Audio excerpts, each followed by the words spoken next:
until he starts cutting, then I don't think he can practice. I mean, what we saw was him running straight, and that's great. That's a step. Pretty liberal interpretation of sprinting. Right. But until you can stop and cut and do all the things that you need to do as a basketball player, I mean, I don't see him being close to practicing unless he's doing some cutting. And until we get to that stage and he's able to do that, then I still think we're a little ways away from seeing him in actual action. He's almost 7 months out. When everybody talked about the recovery being 8 to 12. It does look, though, that there will be a time this season that he does return.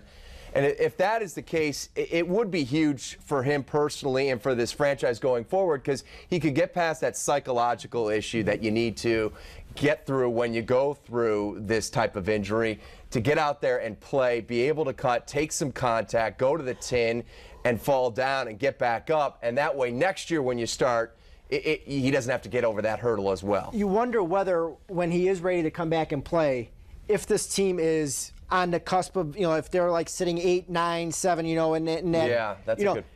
Now, is there a danger Right. of expecting too much out of them, maybe pushing his minutes more than what you normally would if they're not out of it or if they're safely in it? Because really, it's not inconceivable, the way this Central Division is, that even without Derrick Rose, they could win the division because the division is so bad.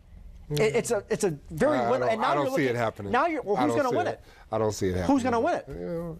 I mean, I still think Indiana has some talent. A Milwaukee team that lost by double digits last night in New Orleans. Yeah, and I still think Indiana has some talent. But Indiana has the same issues without Danny Granger that the Bulls have. Him back in 2 months. So you're looking at a winnable division and possibly a 4 seed in a weak conference. So, that's where you have the push and pull here, and they need to be really smart with him. I just think they got to think long term. I mean, this is my opinion. Forget about, even if you're saying, hey, this year we'll take what we can get this year.